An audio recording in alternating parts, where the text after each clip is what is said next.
Métaphysique indienne. Keikataoka. 1. Histoire des débats philosophiques après le tournant épistémologique. Courant de la philosophie indienne.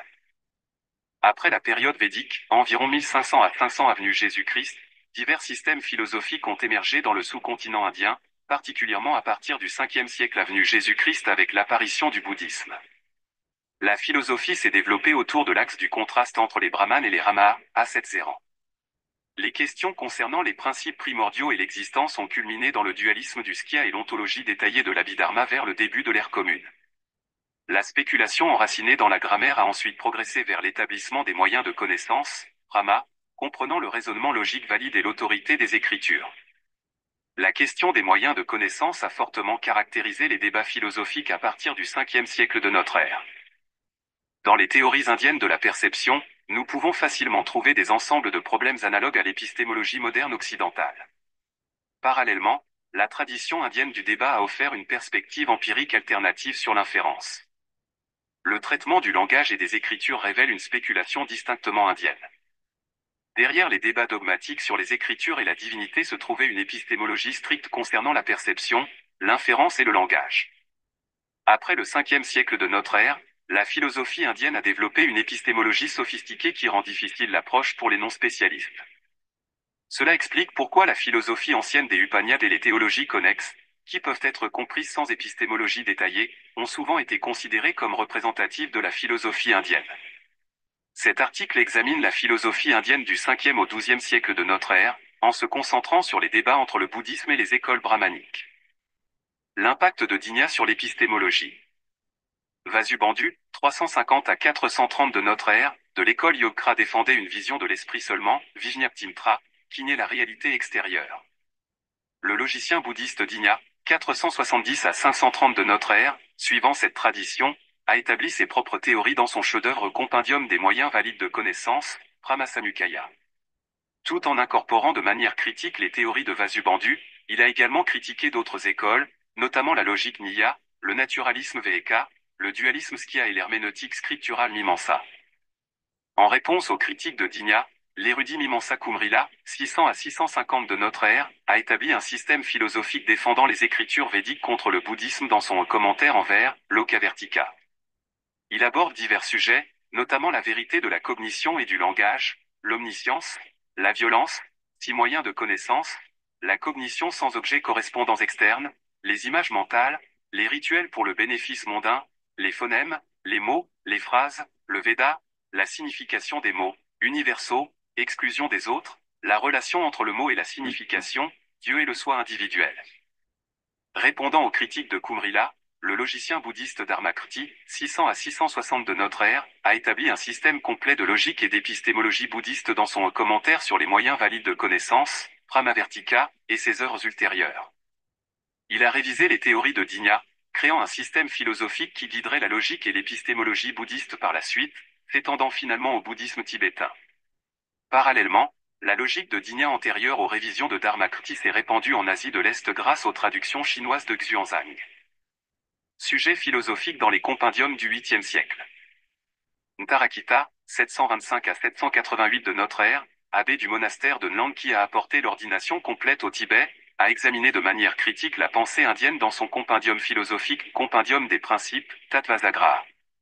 Il discute de divers principes fondamentaux, la cause matérielle primordiale du Skya, le dieu créateur du Niyaveka, ces deux éléments dans le skyathéiste, l'absence de cause, le verbe brahman du grammairien Bhartari et la conscience pure du dualisme Skya.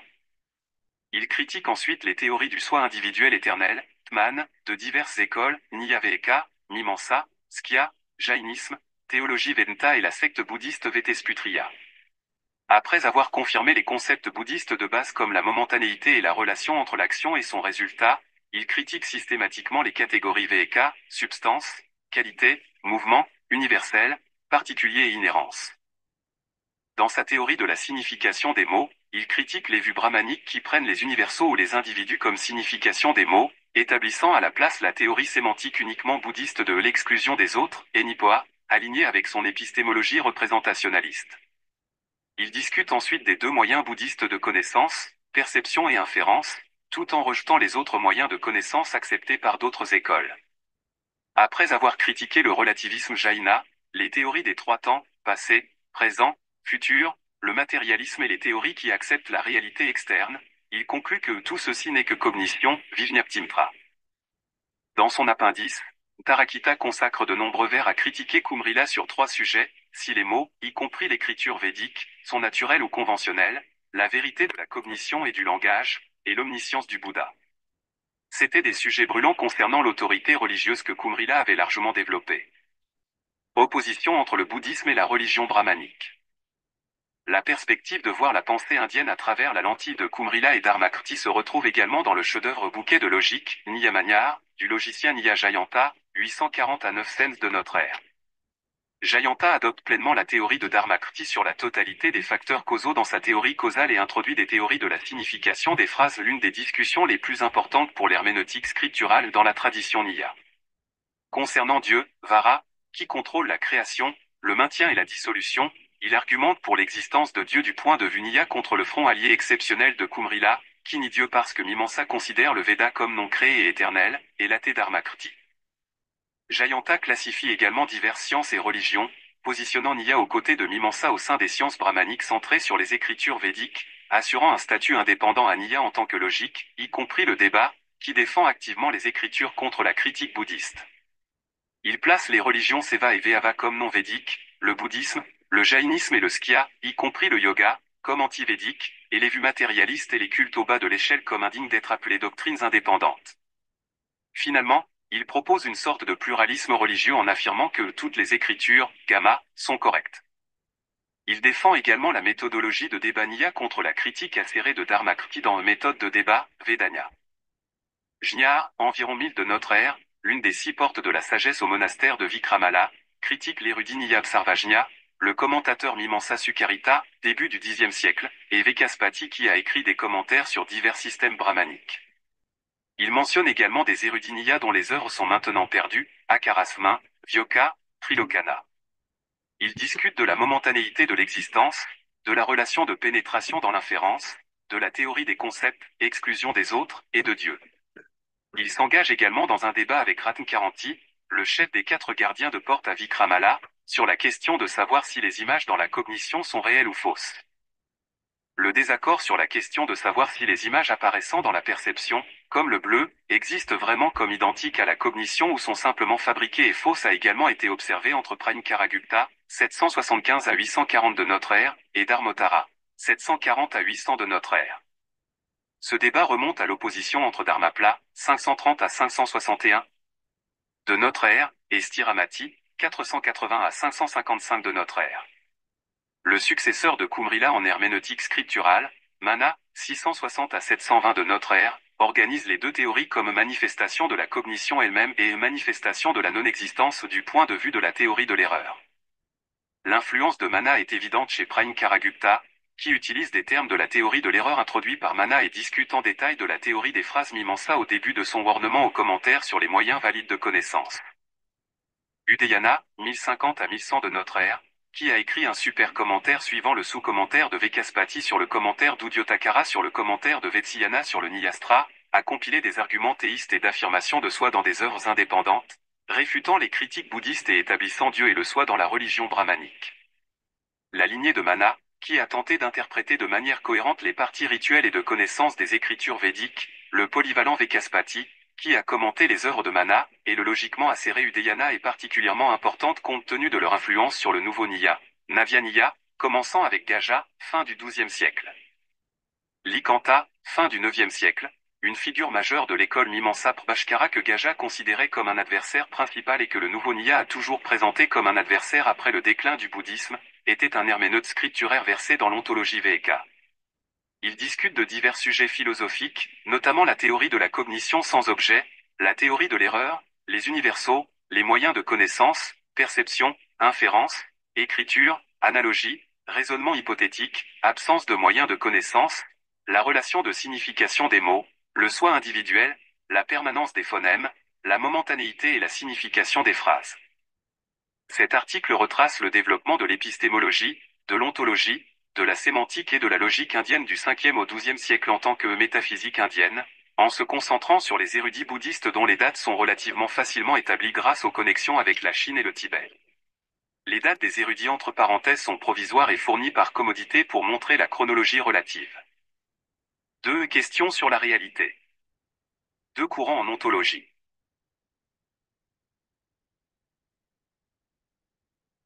Dans l'ontologie philosophique indienne, il existe 2 systèmes principaux. 1. Une classification horizontale d'éléments comme les 18 DHTUS de l'Abhidharma, correspondant aux organes des sens, couleur, forme, son, odeur, goût, toucher, objets mentaux, œil, oreille, nez, langue, corps, esprit, cognition visuelle, auditive, olfactive, gustative, tactile, mentale, ou les 6 catégories du VK, substance, qualité, mouvement, universel, particulier, inhérence, et 2. Le dualisme. Skya, qui oppose la conscience pure à la matière primordiale et inclut un développement hiérarchique du subtil au grossier, reconnaissant 25 principes, conscience pure, matière primordiale, intellect, conscience du jeu, esprit, 5 organes des sens, oreille, corps, œil, langue, nez, 5 organes d'action, bouche, main, pied, anus, organes génitaux, 5 éléments subtils, son, toucher, couleur, goût, odeur, et 5 éléments grossiers, éther, air, feu, eau, terre. La vision Skya est plus compatible avec les systèmes théologiques qui placent un Dieu créateur au sommet. Par exemple, la théologie Seva étend généralement les 25 principes du Skya à 36. L'ontologie, du moins au niveau conventionnel, est historiquement l'un des domaines les moins changeants de la philosophie indienne. Les débats ultérieurs concernent simplement l'ajout de certaines substances comme l'obscurité ou la capacité. Au niveau théologique, cependant, les opinions diffèrent sur ce à quoi la réalité ultime se réduit. Par exemple, Jayanta décrit des théories monistiques, y compris le non-dualisme du Brahman, le non-dualisme du verbe Brahman et le non-dualisme de la cognition, Vijnavda. Le fait que Digna dans son examen des 3 temps copie la description de Bhartari mais remplace verbe Brahman par cognition démontre magnifiquement que le verbe Brahman et la cognition peuvent occuper la même position en tant qu'ultime. Le flux de diverses théories Yogra, comme l'autoluminosité de la cognition, dans la théologie Vedanta et la théologie Seva indiquent également leur compatibilité originelle. Atomisme et relations partie tout. Tout comme l'atomisme a été incorporé dans l'Abhidharma, les atomes, paramu, en tant qu'unités minimales imperceptibles sont généralement acceptés comme une prémisse commune dans les débats entre les religions brahmaniques basées sur l'ontologie VK et le bouddhisme basé sur l'ontologie Abhidharma. Dans le VK, les atomes sont reconnus dans 4 des 9 substances, terre, eau, feu, air.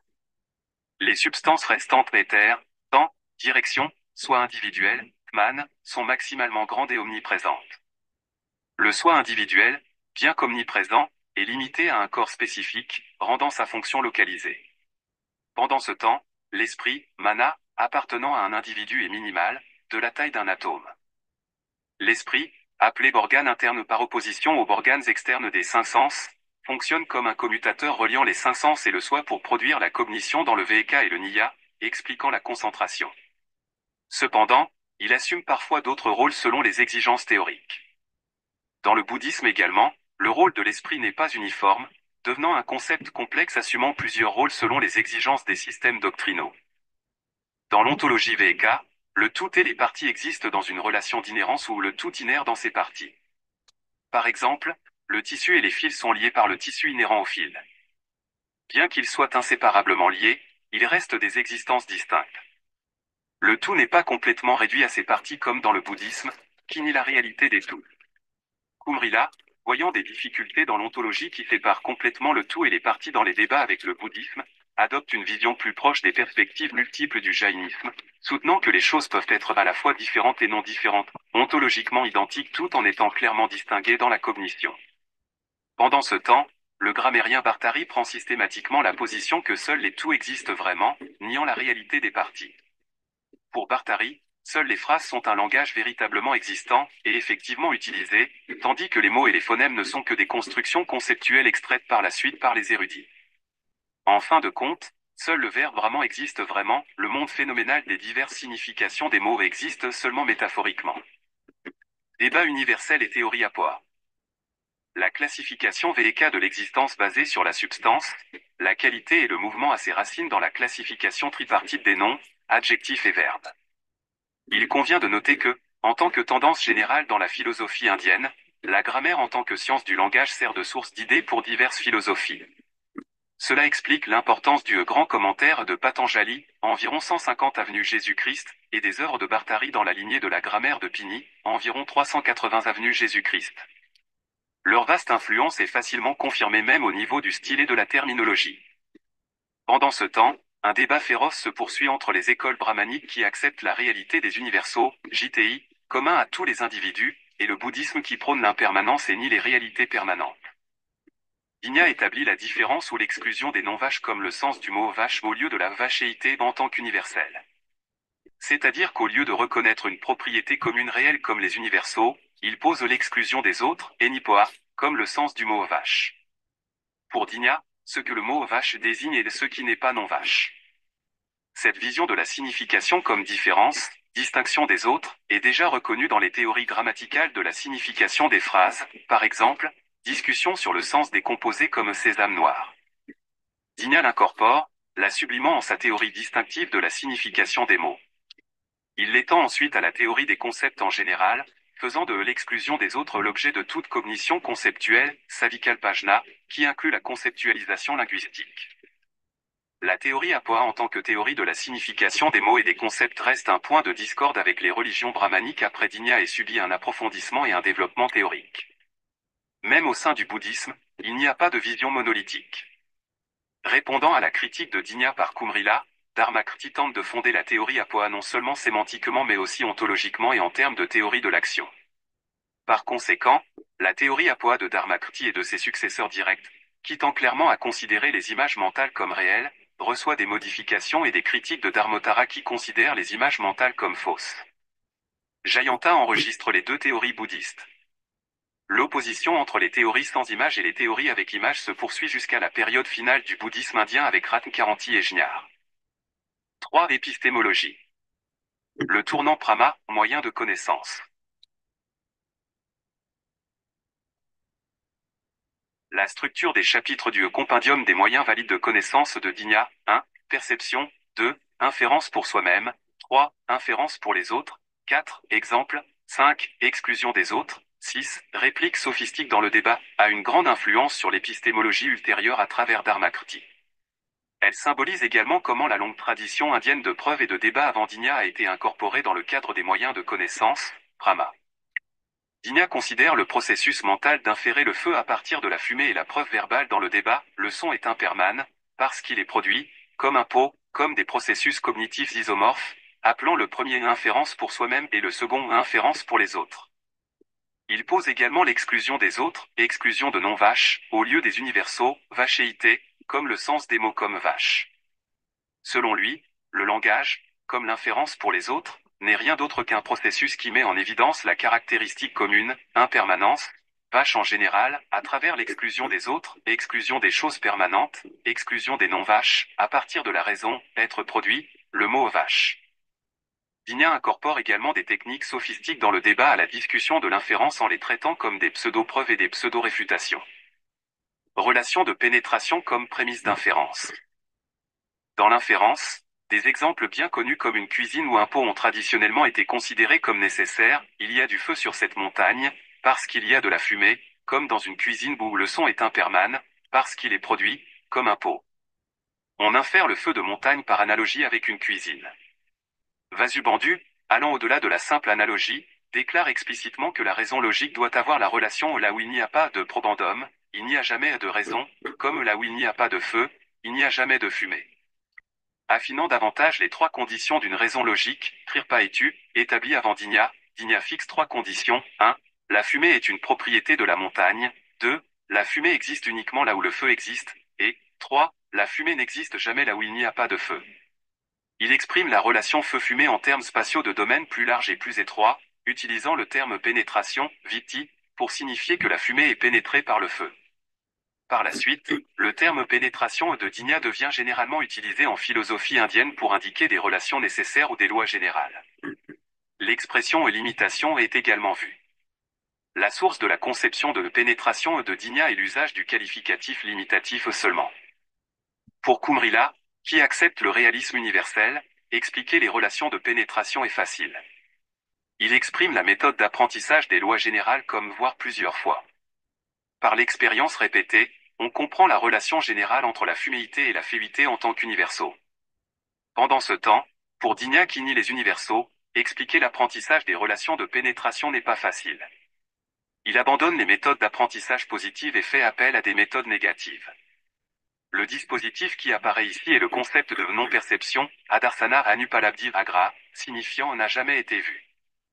Cependant, l'inférence basée sur l'inexpérience comme parce que cela n'a jamais été vu auparavant est, comme l'inférence basée sur l'expérience, parce que cela a été vu plusieurs fois auparavant, finalement empirique et ne peut garantir la justesse de l'inférence avec 100% de certitude puisqu'elle ne peut pas couvrir tous les individus à travers le futur, le présent et le passé.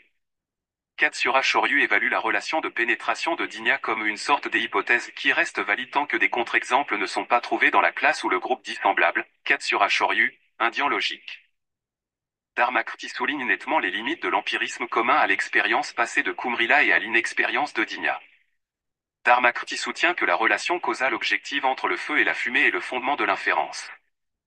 Dans le cas de l'impermanence du son et de sa production, il explique que le fondement objectif est que la raison logique, être produit, a l'impermanence comme son essence, être produit ne peut pas exister sans l'impermanence, parmi les deux caractéristiques partageant le son comme leur base existentielle. Il appelle ces deux fondements en nature liés et déclare que c'est le principe derrière les deuxième et troisième conditions qu'une raison logique doit avoir. En conséquence, la logique de Dharmakirti est essentiellement libérée du sort des exemples. L'inférence ne nécessitant pas d'exemple est pleinement défendue dans le traité sur la pénétration interne de Ratnkaranti. Pendant ce temps, Dignac précédent considérait comme essentiel d'énoncer des exemples composés de cas similaires, une cuisine connue pour avoir du feu, et de cas dissemblables, un lac connu pour n'avoir pas de feu, pour exemplifier la relation de pénétration que la raison logique, par exemple, la fumée, doit satisfaire. Il a également remarqué la redondance logique, contraposition, des deuxième et troisième conditions de la raison logique. Cependant, incapable d'abandonner complètement la théorie traditionnelle, il fournit une explication de compromis. Dharmakirti aussi, tout en ne critiquant pas explicitement son prédécesseur Dignac, critique l'interprétation d'Evarasena qui a suivi Dignac, expliquant l'intention véritable de Dignac tout en maintenant la tradition en surface. La compétence d'extraire sa propre théorie et de critiquer celle des autres tout en semblant préserver la tradition et la spécialité des philosophes de première classe qui sont des commentateurs. Il en va de même pour le sous-commentateur Prime Karagupta qui extrait des théories uniques. Dans la logique et l'épistémologie bouddhiste, il est important de noter qu'elle se fonde sur la position des Sautrantika, qui acceptent la réalité des objets externes au niveau conventionnel, tout en adoptant, de manière commode, la position des Yogkras, qui nient cette réalité au niveau ultime. Kumrila critique cette position commode. La position honnête des logiciens bouddhistes est que l'inférence est cohérente dans le monde conventionnel, sans contradiction. Pour eux, la connaissance conceptuelle comme l'inférence n'est pas véritablement correcte. La connaissance inférentielle ne correspond pas à l'objet tel qu'il est, et est essentiellement erronée. Elle est reconnue comme un moyen valide de connaissance, seulement parce qu'elle fonctionne bien dans le monde et est utile pratiquement. Dignac est conscient de cette limite et déclare qu'il ne cherche pas à savoir si l'usage des mots est correct, mais se contente de suivre la convention mondaine. Tandis que Dignac et Dharmakirti bâtissent leur épistémologie sur la base du Sautrantika tout en veillant à rester cohérents avec les Yogkras, Prime Karagupta réinterprète l'épistémologie en mettant davantage l'accent sur la position Yogkra. Dans le monisme cognitif des Yogkras, même la relation causale entre le feu et la fumée, établie dans le monde extérieur, ne tient pas au niveau ultime. Il n'y a que de la cognition qui naît et périt instant après instant, s'illuminant d'elle-même. Théorie de la vérité et falsifiabilité. La méthode de Dignac pour établir les relations de concomitance repose essentiellement sur la non-perception ou l'inexpérience, ne pas avoir été vu auparavant. L'attitude, simpliste, selon laquelle, si ce n'est pas vu, cela n'existe pas, ou, si un objet n'est connu par aucun moyen de connaissance, alors il n'existe pas, est généralement présente dans la philosophie indienne avant Dharmakirti, qui critique rigoureusement cette attitude en affirmant, on ne peut pas dire qu'une chose n'existe pas simplement parce qu'elle n'a pas été vue. Kumrila énumère l'absence des 5 autres moyens positifs de connaissance, comme un sixième moyen de connaissance, affirmant que l'absence d'un objet, par exemple, un pot censé être au sol, est reconnu lorsqu'il n'existe aucune preuve positive issue de la perception, de l'inférence, du témoignage, etc. Il maintient une attitude similaire concernant la vérité de la cognition, sa position de base est qu'une cognition est correcte tant qu'il n'y a pas de problème avec elle. Pour Kumrila, l'écriture védique, censée être absolument vraie, est un texte éternel et non créé, sans auteur. Ainsi, la méthode de preuve positive du Niya, l'écriture védique est correcte parce qu'elle a été rédigée par une personne fiable, Dieu, et d'emblée rejetée. Il commence donc par se demander de manière générale si la vérité, ou la justesse, des mots ou de la cognition repose sur autre chose ou non. La vérité autosuffisante au sens ontologique est celle selon laquelle, lorsqu'une cognition visuelle naît de cause visuelle, le caractère de vérité y est incorporé simultanément, sans nécessité de cause supplémentaire, comme de bons yeux. La cognition reçoit déjà le caractère fondamental de vérité dès sa naissance. Ce caractère de base est exceptionnellement annulé lorsqu'il y a des problèmes avec les yeux, comme la jaunisse ou la cataracte. Même dans le sens épistémologique, la vérité est autonome et indépendante d'autrui. Kumrila souligne que si la justesse d'une cognition doit être vérifiée par une cognition, alors la justesse de la cognition devrait être vérifiée par une cognition, menant à une régression infinie et soulignant ainsi le défaut du fondationalisme. De plus, si la cognition est admise comme véridique de manière autonome, Kumrila demande pourquoi la cognition ne serait pas reconnue comme correcte par elle-même. En fin de compte, même les partisans d'une vérité dépendante d'autrui doivent admettre quelque part une cognition véridique de manière autonome. Ainsi, Kumrila établit la position selon laquelle toute cognition est correcte par elle-même, n'a pas besoin d'être vérifiée par autrui, en montrant le défaut de la régression infinie qu'implique une vérité dépendante. Cependant, cela ne vaut que lorsqu'aucun problème n'est trouvé dans la cognition, par exemple, la découverte d'un défaut dans les causes cognitives ou l'annulation d'une cognition antérieure par une cognition ultérieure. Sa thèse est que la cognition est correcte par elle-même, en principe tant que ces deux types de problèmes exceptionnels ne sont pas présents. Kumrila met en garde contre l'angoisse liée à la falsifiabilité d'un point de vue pratique, celui qui, par ignorance, imagine une cognition qui contredirait une cognition antérieure alors qu'elle n'est pas encore survenue, deviendra un amoncellement de doutes dans toutes ses actions et tombera dans la ruine. Selon Kumrila, les doutes liés à la falsifiabilité doivent se terminer au plus tard après 3 étapes, en utilisant l'analogie d'un procès qui parvient à un verdict en 3 étapes. En revanche, Dharmakirti souligne avec force, même si aucun contre-exemple n'a été vu jusqu'à présent dans la vie, le doute qu'il puisse exister ne disparaît pas, indiquant que les doutes liés à la falsifiabilité ne disparaissent pas. Si l'on adopte une position empirique comme Kumrila, on ne peut échapper à la critique de Dharmakirti. Alors que pour Kumrila, l'imagination irréaliste d'une réfutation est une inquiétude nuisible, pour Dharmakirti, elle est plutôt le signe de la sagesse. Étendue de la théorie de l'erreur. En suivant le système des 3 natures du Yogra, Dinya suppose 3 niveaux de cognition. 1. La perception des yogis qui intuitent la réalité ultime, par exemple, voir toute chose comme impermanente, souffrante et non-soi. 2. La perception non conceptuelle, qui saisit des particuliers momentanés et causalement réels. 3. La cognition conceptuelle, cognition déterminée, des choses posées conventionnellement, qui est essentiellement erronée, ne correspond pas à l'objet tel qu'il est. Cette dernière cognition, erronée car conceptuelle, se divise encore en 3 sous-types. 3. Inférence, souvenir, etc. fondée sur l'expérience passée. 3b. Cognition de la réalité conventionnelle qui saisit conceptuellement des caractéristiques générales comme peau ou vache à partir de la perception. 3c. Cognition erronée comme illusion, prendre une corde pour un serpent ou rêve. Alors que les écoles brahmaniques reconnaissent la cognition conceptuelle suivant la perception non conceptuelle, 3b, comme une forme de perception, le bouddhisme ne le fait pas.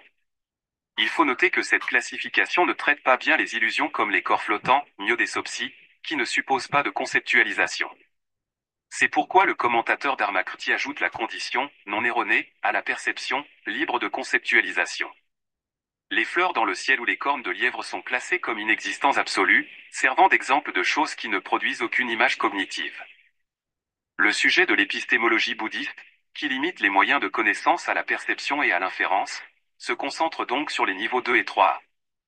Cependant, en observant les œuvres de Dinya, on constate qu'il traite une large gamme de sujets de manière globale. Dans le cas de l'illusion où l'on prend une corde pour un serpent, le serpent relève du niveau 3C. Ce qui est dit exister conventionnellement est la corde au niveau 3B. Toutefois, selon la vision réductionniste élémentaire de l'Abhidharma, seuls les éléments constituant la corde existent réellement comme particuliers, 2. Mais du point de vue des yogras, seule la cognition, 1, existe. La théorie yogra utilise les cognitions erronées comme les rêves, 3C, pour révéler que toutes les cognitions des personnes ordinaires, y compris la perception 2, 3, 3b, sont erronées. Kumrila critique la formule bouddhiste de preuve, toute cognition est sans objet. Parce qu'elle est cognition. Comme les rêves. Il soutient aussi que ce sont les objets externes, et non la cognition, qui possèdent des images. Il critique à la fois la théorie Sautrantika selon laquelle des images similaires aux objets externes sont projetées dans la cognition, et la théorie Yogra selon laquelle les images sont produites dans la cognition par des impressions latentes, mémoire, laissées par l'expérience antérieure. Les théologies monistes et les Yogas révèlent que la cognition des personnes ordinaires, y compris la perception et l'inférence considérées comme correctes dans le monde, est essentiellement erronée, en prenant pour exemple les rêves et les illusions. L'herméneute scripturaire Mana, dans sa discrimination de l'erreur, organise les théories des différentes écoles sur ce qui apparaît dans les illusions, comme confondre une nacre brillante avec de l'argent. La lignée de l'épistémologie représentationnaliste, théorie de la véritable image, dans le bouddhisme soutient que c'est la cognition elle-même qui apparaît comme de l'argent. La cognition est erronée en superposant l'argent sur l'image cognitive. Par contre, la lignée de l'épistémologie non représentationnaliste, théorie de la fausse image, considère que l'argent apparaissant dans la cognition est une pure fiction. Elle rejette la structure de la superposition qui projette de l'argent sur une image cognitive. Comme les objets apparaissant dans les rêves, l'argent apparaît sans fondement, tout en étant inexistant. En conséquence, les autres écoles interrogent cette position sur sa différence avec les inexistants absolus comme les cornes de lièvre.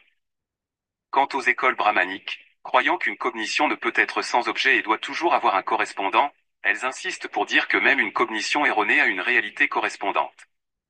L'école MMS Prabhakara soutient que la perception de la nacre et le souvenir de l'argent sont deux cognitions distinctes mais confondues. L'école MMS de Kumrila et celle du Niya affirment que la forme de l'argent, une fois perçue, réapparaît sur la nacre par mémoire d'une manière différente, seule la combinaison de lieu et de temps étant erronée. L'argent lui-même n'est pas fabriqué mais a été perçu quelque part auparavant. Kumrila affirme que même dans le cas des rêves, les objets externes ne sont pas niés, et qu'un certain objet externe dans un autre lieu et temps existe comme correspondant à la cognition. Mana lui-même adopte la position selon laquelle les illusions ne peuvent être déterminées ni comme existantes ni comme inexistantes. Cette théorie influencera profondément la formation théologique ultérieure.